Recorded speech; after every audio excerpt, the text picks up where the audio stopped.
সমস্ত কিছু কর্মকাণ্ডের সঙ্গে উনি ভীষণভাবে ওতপ্রোতভাবে জড়িত আছেন। দুজনকেই আমার সাদর অভ্যর্থনা এবং আমার কৃতজ্ঞতা যে এই বৃষ্টি ঝড়ঝড়ের মধ্যে ওনারা আজকে আসতে পেরেছেন। আজকে আমাদের এই যে বক্তৃতা সভা, এইটার সম্বন্ধে আমি জাস্ট খুব সামান্য কিছু বলবো। সেটা হচ্ছে যে আমরা পশ্চিমবঙ্গ দিবস সম্বন্ধে, আমি জানি না এখানে যারা উপস্থিত আছে কতটা আমাদের সম্যক জ্ঞান আছে। একেবারেই খুব সামান্য বেশি নেই আমার যতদূর ধারণা। আমি মানে একজন কাউকে জিজ্ঞেস করলে কেউ বলতে পারবে যে কি ব্যাপার, কেন প্রিন্সিপাল ম্যাডাম ফোন করেছিলেন যখনই শুনলাম পঙ্কজদা আসছেন। প্রচণ্ড বৃষ্টি ছিল সকাল থেকে, আমাদের ওখানে জল জমে গেছে, তবুও ঠিক করলাম পঙ্কজদার বক্তব্য মিস করবো না, বিশেষ করে পশ্চিমবঙ্গ দিবসের উপলক্ষে। তাই যারা বসে আছেন নিচে তাদের মধ্যে আমি আজকে শ্রোতা। সবাই ভালো থাকুন, সুস্থ থাকুন। ডক্টর শ্যামাপ্রসাদ মুখার্জির যে অবদান, যার জন্যে আমরা তো বটেই, আমাদের আগামী প্রজন্ম মাথা উঁচু করে এই বাংলায় বাঁচতে পারবে এবং আমাদের সুস্থ সংস্কৃতিকে বজায় রাখতে পারবে। ডক্টর মুখার্জিকে স্মরণ করে আবার সবাইকে ধন্যবাদ জ্ঞাপন করে আমার বক্তব্য শেষ করছি। 1757 সিপাহী বিদ্রোহ, ঠিক সেই সময়ে 1857 সিপাহী বিদ্রোহ, সেই সিপাহী বিদ্রোহের সময় বাহাদুর শাহ জাফর একটি নির্দেশিকা বের করেন। সেই নির্দেশিকার কিছুই নয়, সেটা হচ্ছে যে বকরি ঈদে কুরবানি করা যাবে না। আমার কাছে মানে হ্যান্ডস অন ব্যাপারটা নেই, আমি ম্যাডামকে ছবি তুলে পরে পাঠিয়ে দেব। 1872 ফার্স্ট সেন্সাস, যেখানে প্রথম দেখা গেল যে মুসলিম সংখ্যাধিক্য হচ্ছে 56%, 55-56% এবং হিন্দু 44-45%। এই হচ্ছে কনোটেশনটা শুরু হলো। এবং 1905-এ আমরা জানি 1902 এই পর থেকে অনুশীলন সমিতি, তারা যুগান্তর, এই সমস্ত দলগুলো প্রতিষ্ঠা হচ্ছে, বাংলা অগ্নিগর্ভ হয়ে উঠেছে। ব্রিটিশ ক্ষিপ্ত হলো 1905-এ বঙ্গভঙ্গ আন্দোলন, এবং তার বিরুদ্ধে যিনি রাস্তায় নামলেন তিনি স্বয়ং রবীন্দ্রনাথ ঠাকুর। 16ই অক্টোবর তিনি বাংলার মাটি বাংলার জল এই নিজে গান গাইতে গাইতে বাগবাজার ঘাটে স্নান করলেন এবং প্রভাত ফেরি করলেন। 17ই জানুয়ারি 1905-এ সেই 17ই হচ্ছে অক্টোবর আনন্দবাজার পত্রিকায় I have the replica of that news paper, যেখানে দেখা যাচ্ছে যে রবীন্দ্রনাথ রাস্তায় হাঁটছেন এবং সব গানের ওপরে লেখা রাখি সঙ্গীত, অর্থাৎ এটা হচ্ছে রাখি সঙ্গীত, তার ওপরে বন্দে মাতরম। অর্থাৎ ততক্ষণে বন্দে মাতরম বীজ মন্ত্র সারা ভারতবর্ষকে উদ্বেলিত করে দিয়েছে। এরপরে যে পর্বটা এলো 1906, ভারতবর্ষে 20 বৃক্ষ বপন করা হলো, মুসলিম লীগ প্রতিষ্ঠা হলো। আপনি বলবেন আমি কেন এই কথাটা বলছি? কারণ যে 6 কোটি, মানে একটা বইয়ের আমি উদাহরণ দিচ্ছি, ইন্ডিয়া মিন্টো অ্যান্ড মরলে, মেনি কাউন্টেন্স অফ দ্য মিন্টো। এই বইতে প্রথম লেখা হলো যে 6 কোটি লোককে, লোক বলতে মুসলমানকে আলাদা করে রাজদ্রোহীদের থেকে, মানে হিন্দুদের থেকে আলাদা করা হলো, এবং তাতে উল্লেখ করা হলো যে আজকে যে কাজটা করা হলো এর সুদূর প্রসারী ফল পাওয়া যাবে, এটা উল্লেখ করা হলো। এবং যিনি বা ঢাকার নবাব, আপনারা শুনলে আশ্চর্য হবেন, তিনি বিনা সুদে 1 লক্ষ পাউন্ড তিনি লোন পেয়েছিলেন লর্ড কার্জনের কাছ থেকে। অর্থাৎ পরিষ্কার গেম প্ল্যানটা পরিষ্কার ভাবে বোঝা গেল। 1911 বঙ্গভঙ্গ রোধ হলো। কিন্তু আমরা যেটা দেখলাম যে কিং জর্জ V তিনি 12ই ডিসেম্বর 1901, ওনারা মানে মসনদে বসা হচ্ছে না, উনি চলে গেলেন, ফিরে এলেন এবং আসার পরে উনি যেটা করলেন 1940 সালে লাহোরে একটা প্রস্তাব আনলেন এবং সেই প্রস্তাবের জন্য উনি ফজলুল্লাহকে ব্যবহার করলেন, কারণ তখন তার বাংলায় প্রচন্ড অ্যাকসেপ্টেবিলিটি।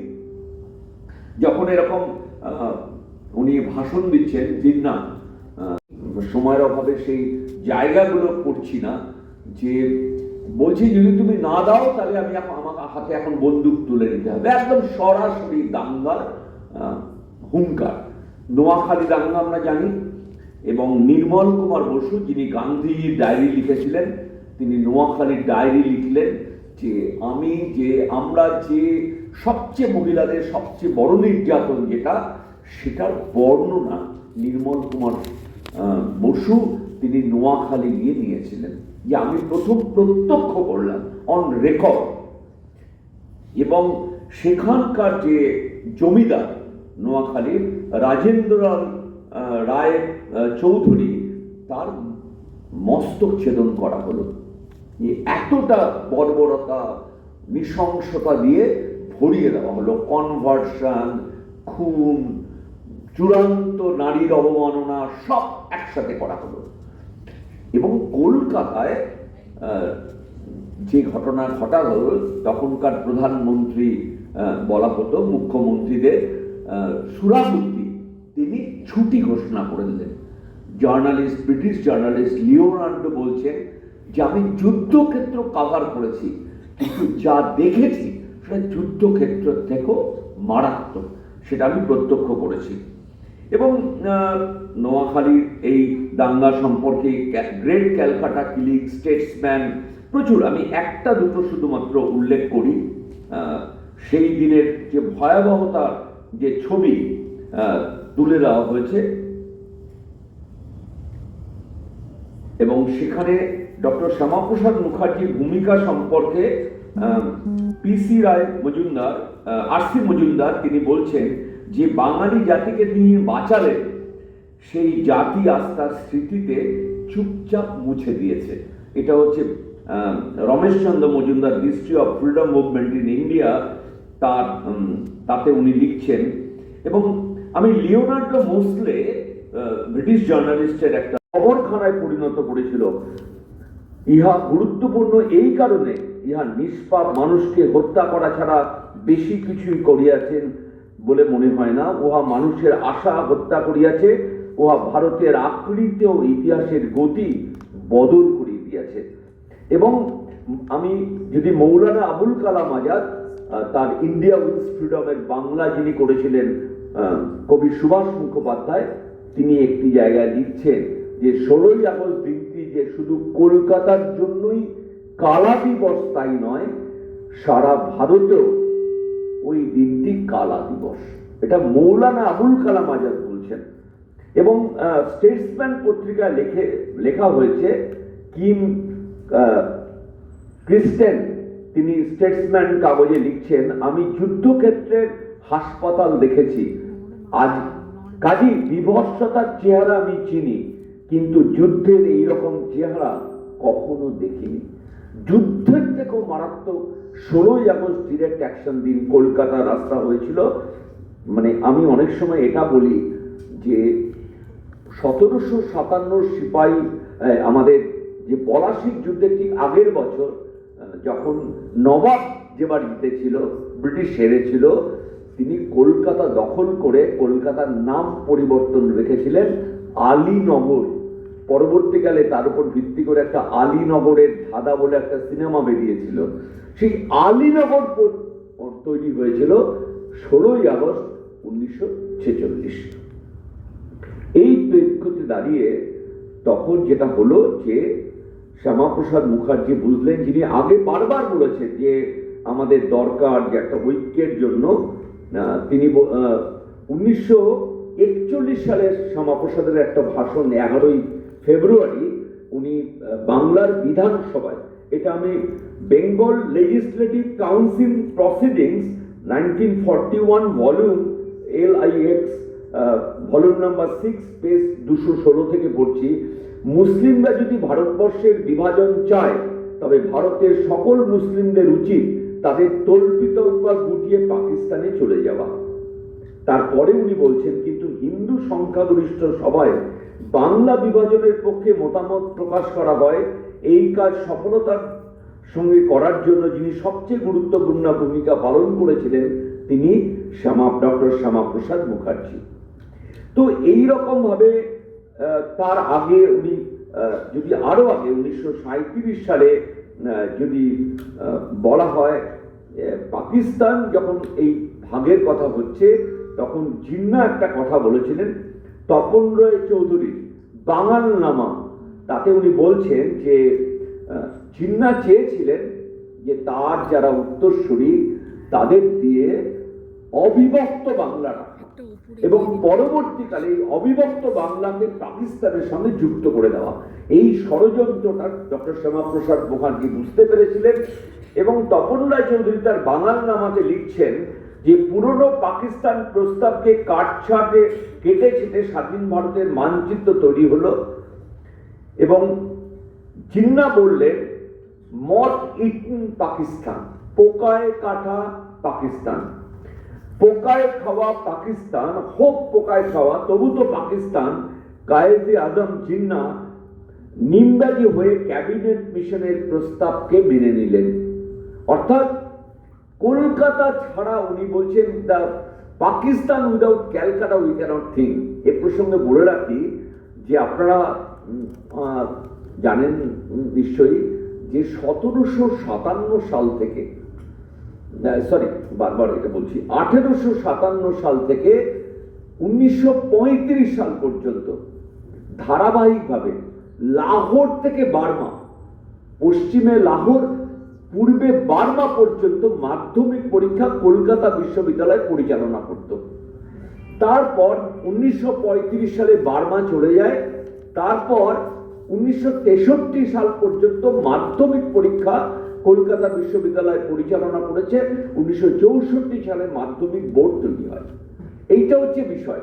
ফলে এই যে বিস্তৃত মানে লাহোর পর্যন্ত যে বিস্তার, সেই বিস্তারটা কিন্তু অবশ্যই তার কাছে কলকাতা মানে হচ্ছে যে লাহোরে বসে পরীক্ষা দিচ্ছে, কিন্তু কলকাতা বিশ্ববিদ্যালয় তখন পরীক্ষা দিত, তার কাছে কলকাতাটা কিন্তু একটা লাহোরে বসে থাকার একটা স্বপ্ন। সেইটা ছাড়া পাকিস্তান, এটা তাদের ভালো লাগেনি। এবং তাতে ডক্টর দীনেশ সিং, তিনি কলকাতা বিশ্ববিদ্যালয়ের আধিকারিক ছিলেন, তিনি বারবার একটা কথা বলছেন যে 23শে জুন যখন এই প্রস্তাবটা মানল, বলছে কংগ্রেসের এই অদূরদর্শী সিদ্ধান্তের পরিণতি যা হওয়ার তাই হলো। প্রাদেশিক স্বায়ত্ত শাসনের প্রথম পরীক্ষাতেই বাংলায় মুসলিম লীগের শাসন প্রতিষ্ঠিত হলো।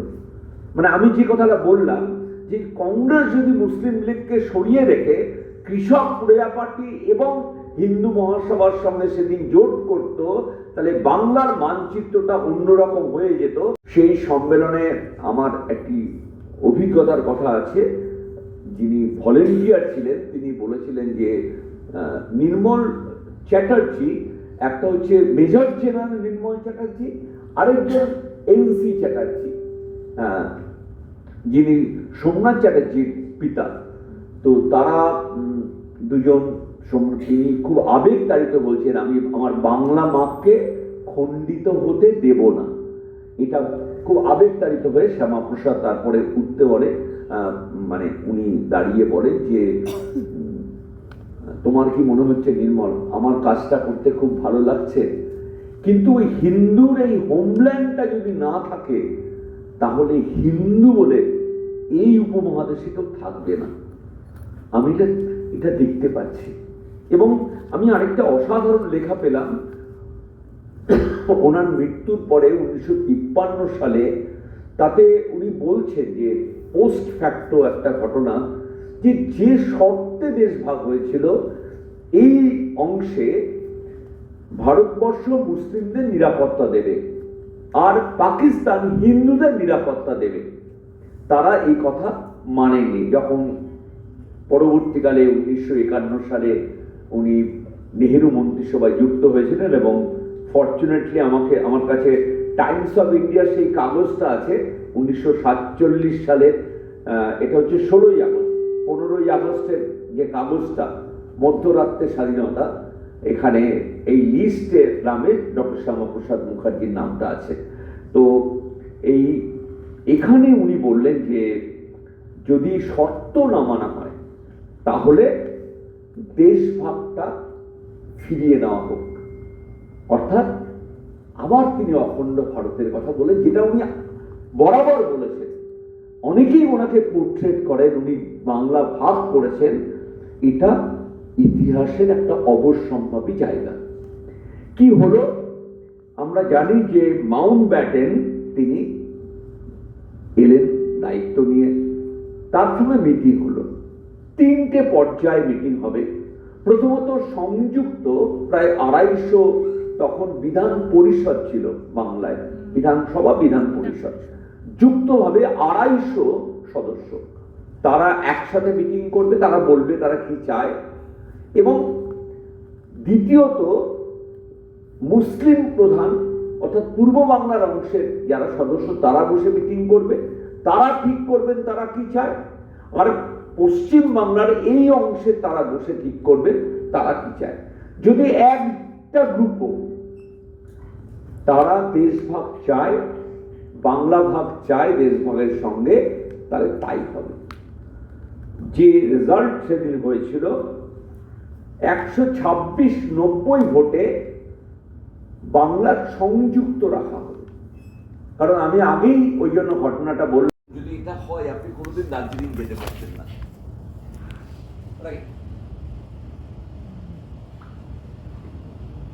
তারপর ঠিক 20শে জুন 1947, 21শে জুন অমৃতবাজার পত্রিকায় একটি ম্যাপ বেরোবে। দেখুন এই ম্যাপটা অন্যরকম, এইরকম বাংলা চিত্র হওয়ার কথা, কিন্তু জানেন র্যাডক্লিফ লাইন পাল্টে গেল, চেঞ্জ হয়ে গেল, এবং নির্মল বসুর সঙ্গে র্যাডক্লিফ তারা একসঙ্গে, নির্মল চ্যাটার্জির সঙ্গে তারা একসাথে লন্ডনে পড়াশোনা করতেন। অমৃতবাজার পত্রিকায় সেই সময় তারা ভোটিং হতো, মানে প্রচুর অভিযোগ করেছে, এবং তারা সমস্ত সেই কাটিং, মানে অমৃতবাজার স্পন্সর করেছিল ওই স্পেসটার ওই অংশটুকু, যে তারা কারা ভোট দেবে। 90% মানুষ, তারা 92% মানুষ তারা বাংলা ভাগের পক্ষে ভোট দিয়েছিল ভারতবর্ষে থাকার জন্য, সাধারণ মানুষ, আমি বিধানসভার কথা বলছি না। এবং র্যাডক্লিফকে দিল্লি নিয়ে এসে দেখানো হয়, নির্মল চ্যাটার্জি তাকে বোঝান, এবং এই ম্যাপটাও পাল্টে যায়। পাল্টে গিয়ে আজকে আমরা যে পশ্চিমবঙ্গের ম্যাপটা দেখি, এই ম্যাপটা তৈরি হয়, জাস্ট ওপরে পোর্শন, এই ম্যাপটা। তাহলে এই ম্যাপগুলো কিন্তু একটাও মিলছে না। এবং একটা ম্যাপ আমি জাস্ট মানে আমি যেখানে ছিলাম আমার কাছে এক্ষুনি নেই, কমিউনিস্ট পার্টি, আমি শুধু রেফারেন্সে আপনাদের বলে রাখি, কমিউনিস্ট পার্টি একটা ম্যাপ দিয়েছিল।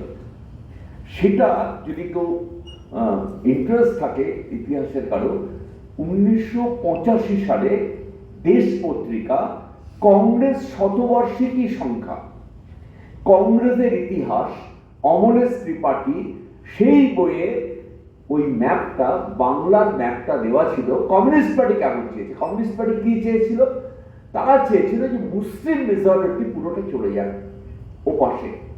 কিন্তু শ্যামাপ্রসাদ যেটা করলেন স্ট্র্যাটেজিক্যালি, মালদা এবং মুর্শিদাবাদ এই অংশটা যদি আমাদের না থাকতো, আমরা কিন্তু আমাদের উত্তরবঙ্গের যে অংশটা আমাদের আছে বর্তমানে, সেটা একদম মানে চিকেন নেক নয়, কোনো নেকই থাকতো না, উইদাউট নেক হয়ে যেত, রাইট। তারা বললেন, ওরা যেটা করেছিল, তিনি সংবিধান প্রত্যেকটা ল বইয়ের ওপরে লেখা থাকে আগে, মানে 2019-এর আগে লেখা থাকতো এক্সক্লুডিং জম্মু অ্যান্ড কাশ্মীর। আমরা বুঝতে পারতাম না প্রথমে এক্সক্লুডিং মানেটা কি, এবং একই সঙ্গে সেখানকার একটা আলাদা পতাকা, আলাদা কনস্টিটিউশন, আলাদা প্রধান, এটার বিরুদ্ধে এক দেশ মে দো বিধান দো নিশান নাহি চলেগি নাহি চলেগি নাহি চলেগি, দ্যাট ওয়াজ দ্য স্লোগান। এবং তিনি যখন যাচ্ছেন, যাকে এ দায়িত্ব দিয়েছিলেন প্রচার করার জন্য, দুজন, একজন হচ্ছেন বলরাজ মাধব, তিনি জনসংঘের তৎকালীন সাধারণ সম্পাদক, আরেকজন শ্যামাপ্রসাদের ব্যক্তিগত সচিব অটল বিহারী বাজপেয়ী। তাকে বলেছিলেন তোমরা সারা ভারতবর্ষে প্রচার করো 370 ধারা এবং 35A, এটা উনি প্রথম বলেছিলেন যে জনবিন্যাস জম্মু কাশ্মীরের পাল্টাতে হবে। আপনি ভাবতে পারেন যে যে জম্মু কাশ্মীরের স্টেট ল্যাঙ্গুয়েজ ছিল সংস্কৃত, কলহনের রাজ তরঙ্গিনী, তাতে সংস্কৃত তার রাষ্ট্রের বা রাজ্যের ভাষা ছিল, যেখানে ইনফিল্ট্রেটররা দখল করেছে এবং দখল করাচ্ছে, উনি প্রথম উপলব্ধি করলেন এই ডেমোগ্রাফিটা পাল্টাতে হবে। যে ডেমোগ্রাফি বাংলায় পাল্টানোর জন্য আজকে বাংলা টু বিকাম, আমি তো অবাক হয়েছি যে কয়েক মাস আগে সুব্রত বসু তিনি বলেছেন যে Bengal become more vulnerable than Jammu and Kashmir. আমরা জানি না যে কুমার রায় স্যার, প্রিন্সিপাল যোগেশ চন্দ্র চৌধুরী কলেজকে জানাই আন্তরিক ধন্যবাদ। তার মূল্যবান বক্তব্য, গভীর জ্ঞান এবং অভিজ্ঞতালব্ধ বিশ্লেষণ আমাদের সকলকে সমৃদ্ধ করেছে। পশ্চিমবঙ্গ দিবসের প্রাক্কালে তার এই অসাধারণ উপস্থাপনা বিষয়টিকে আরো সহজ, বোধগম্য ও আকর্ষণীয় করে তুলেছে।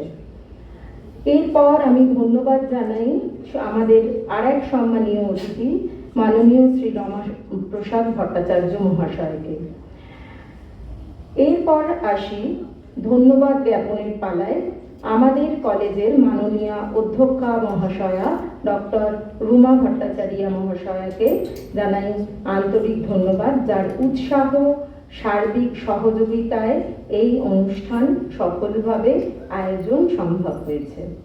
এরপর ধন্যবাদ জানাই আমাদের আইকিউএসির কোঅর্ডিনেটর ম্যাডাম ডক্টর শ্বেতা গুহকে, যার সফল নেতৃত্বে আইকিউএসি এই ধরনের অনুষ্ঠান প্রতিনিয়ত আয়োজন করে চলেছে কলেজের গুণগত মানোন্নয়নের উদ্দেশ্যে। বিশেষভাবে ধন্যবাদ জানাই আইকিউএসির সকল সদস্যকে, যাদের সুচিন্তিত মতামতের প্রেক্ষিতে আজকের অনুষ্ঠানের সফল আয়োজন সম্ভব হয়েছে।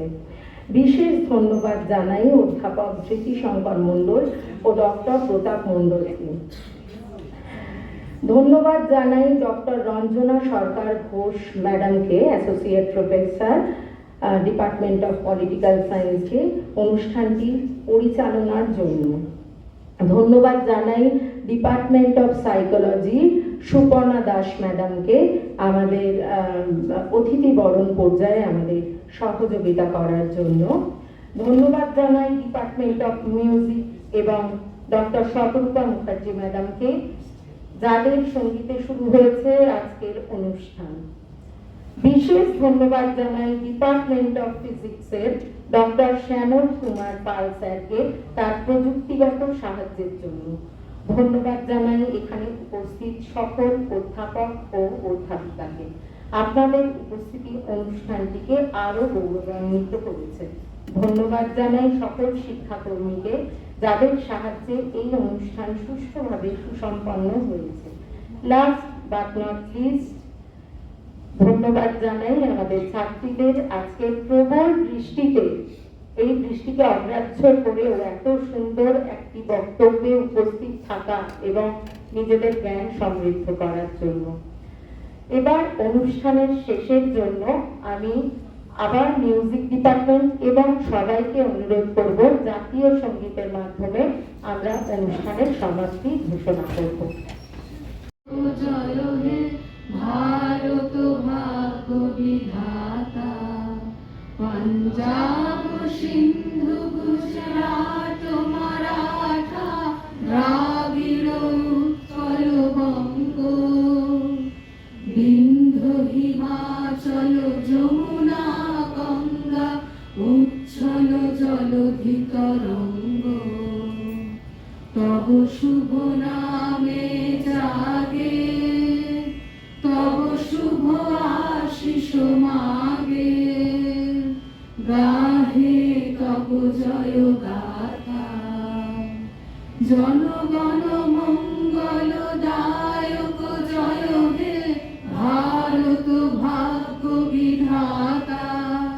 জয় হে জয় হে জয় হে জয় জয় জয় জয় হে।